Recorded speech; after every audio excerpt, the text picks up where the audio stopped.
नमस्कार. मनीषा टेस्टी रेसिपीमध्ये तुमचे सर्वांचे मनापासून खूप खूप खूप स्वागत. आज आपण जन्माष्टमी विशेष मखाण्याची खीर कशी बनवायची ते बघणार आहोत. तर खीर लहानांपासून मोठ्यांपर्यंत सगळ्यांनाच आवडते आणि भगवान श्रीकृष्णांना तर ही मखाण्याची खीर खूपच आवडते. तर ही मखाण्याची खीर करायलाही अगदी सोपी आणि झटपट होणारी आणि कमी साहित्यात ही खीर बनते आणि चवीला तर खूपच टेस्टी लागते. तेव्हा ह्या जन्माष्टमीला ही खीर नक्की ट्राय करून पहा. आणि हो, व्हिडिओ आवडल्यास व्हिडिओला लाईक करा, शेअर करा आणि सबस्क्राईब करायला मात्र विसरू नका. चला तर मग वेळ न घालवता रेसिपीला सुरुवात करूया. तर इथं अगोदर मखाण्याची खीर करण्यासाठी लागणारे साहित्य आपण बघणार आहोत. तर इथं मी 1 वाटी मखाणे घेतलेले आहेत. तर इथं तुम्ही आवडीनुसार कमी जास्त प्रमाण घेऊ शकता. नंतर इथं अर्धी वाटी साखर घेतलेली आहे, अर्धी वाटी दूध घेतलेलं आहे, त्यामध्ये मी केसर टाकून घेतलेलं आहे. नंतर इथं 8 ते 10 बदाम घेतलेले आहेत, 5 ते 6 काजू घेतलेले आहेत. नंतर इथं 1 चमचा चारोळी घेतलेली आहे. नंतर इथं 5 ते 6 पिस्ते घेतलेले आहे. आता खीर करण्या अगोदर आपण हे सगळं साहित्य तुपामध्ये भाजून घेणार आहोत. तर अगोदर आपण मखाणे हे तुपामध्ये भाजून घेणार आहोत. नंतर काजू आणि बदाम हे तुपामध्ये भाजून घ्यायचे. चारोळी आणि पिस्ते आपण नंतर टाकणार आहोत. तर खीर बनवण्यासाठी आपण अगोदर मखाणे भाजून घेणार आहोत. त्यासाठी मी इथं कढई गरम करायला घेतलेली आहे व त्यामध्ये साजूक तूप 1 चमचा टाकून घेतलेलं आहे. तुपामुळे खूप छान स्वाद येतो मखाण्यांना.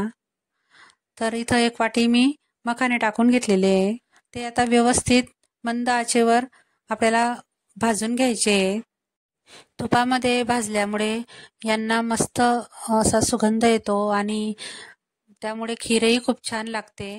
तर आता हे भाजून झालेले मी त्यांना एका डिशमध्ये काढून घेतलेले व थंड करून घेणार आहे.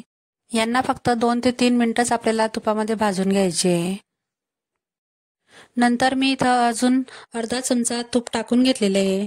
आता आपल्याला बदाम आणि काजू फ्राय करून घ्यायचे, तुपामध्ये भाजून घ्यायचे.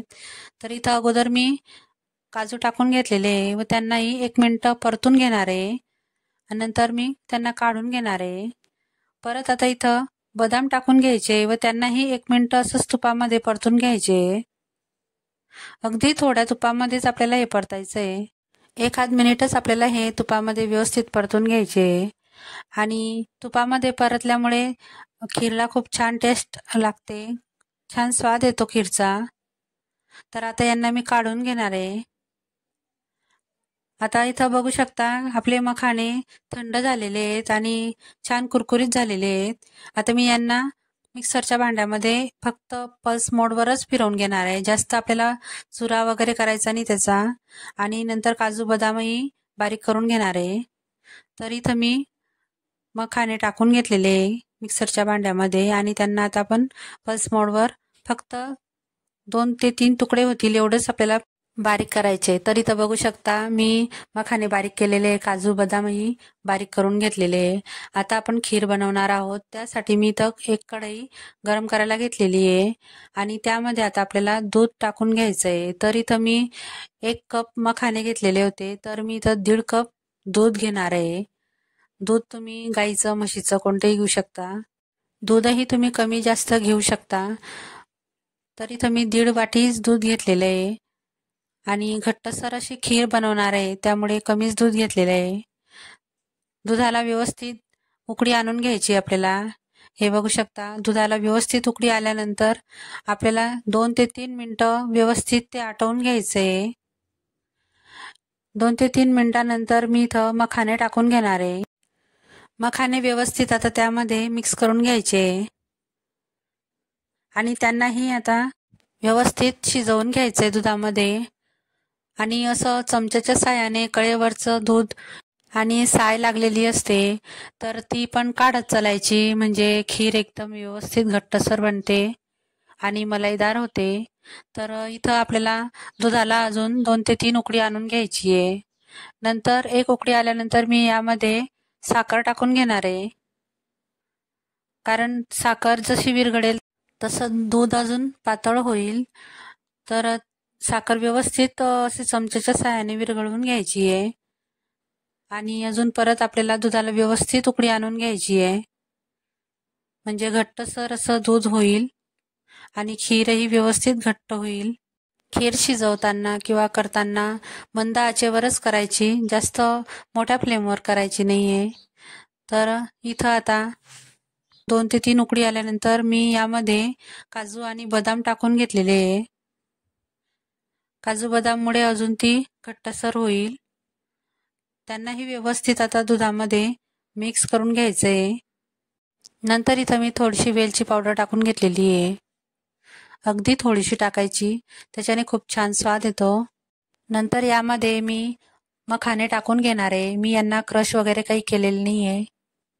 तर मी इथं थोडेसे मखाने तुपामध्ये भाजून घेतलेले होते आणि ते वरतून टाकून घेतलेले आता खीरमध्ये. त्यांना जास्त शिजवायचं वगैरे नाही आपल्याला. नंतर इथं चारोळी टाकून घेतलेली आहे आणि केसरचं जे दूध होतं ते सुद्धा मी यामध्ये ॲड करून घेतलेलं आहे. केसर टाकल्यामुळे दुधाला, खिरीला आपल्या व्यवस्थित रंग आणि स्वादही खूप छान येतो. केसरचं दूध व्यवस्थित खीरमध्ये मिक्स करून घ्यायचं आहे आणि एक उकळी आणून घ्यायची आहे. इथं मखाण्यांना आपल्याला जास्त शिजवायचं नाही आहे, तर फक्त थोडेसे सॉफ्ट झाल्यावर लगेच आपल्याला गॅस बंद करून घ्यायचा आहे. तर इथं फक्त 10 ते 15 मिनिटातच ही खीर तयार होते. तर इथं बघू शकता मखाने व्यवस्थित सॉफ्ट झालेले आहे आणि खीरही आपली व्यवस्थित घट्टसर झालेली आहे. तर इथं मी गॅस बंद करून तिला थंड करून घेणार आहे. आता मखाण्याची खीर मी एका बाउलमध्ये काढून घेणार आहे आणि ही खीर तुम्ही बघू शकता किती घट्टसर झालेली आहे आणि दिसायलाही किती सुंदर दिसते. पाहूनच असं वाटतं की लगेचच तिला खाऊन घ्यायची. आपण ही खीर जन्माष्टमीला प्रसादासाठी बनवलेली आहे आणि प्रसाद हा तुळशीच्या पानाशिवाय अपूर्णच असतो. त्यासाठी इथं मी एक तुळशीचं पान ठेवून घेतलेलं आहे. नंतर यावर मी काजू, बदाम आणि पिस्त्याचे काप करून घेतलेले होते, ते सुद्धा टाकून घेतलेले आहे. तुम्हाला एका चमच्यामध्ये खीर घेऊन दाखवते. तर बघू शकता किती घट्टसर अशी खीर तयार झालेली आहे आणि खाण्यासाठी खूप छान आणि खूप टेस्टी आहे. तर पाहूनच असं वाटतं की लगेचच तिला खाऊन घ्यायची. तर तुम्ही सुद्धा ह्या येणाऱ्या जन्माष्टमीला बरेच गोड पदार्थ प्रसादासाठी बनवत असाल, तेव्हा ही मखाण्याची खीरही तुम्ही बनवून बघा. एक वेळा नक्की ट्राय करून बघा आणि खरंच सगळ्यांनाच फार आवडेल. आणि मला कमेंट करून नक्की सांगा, बनवायला अगदी सोपी, खायलाही अगदी पौष्टिक अशी मखाण्याची खीर तुम्हाला कशी वाटली ते मला नक्की सांगा. आणि व्हिडिओ जर तुम्हाला आवडला असेल तर प्लीज लाईक, शेअर आणि सबस्क्राईब करायला मात्र विसरू नका. चला तर मग पुन्हा भेटूया अशाच एक नवीन रेसिपी सोबत. तोपर्यंत मस्त खा आणि स्वस्त राहा.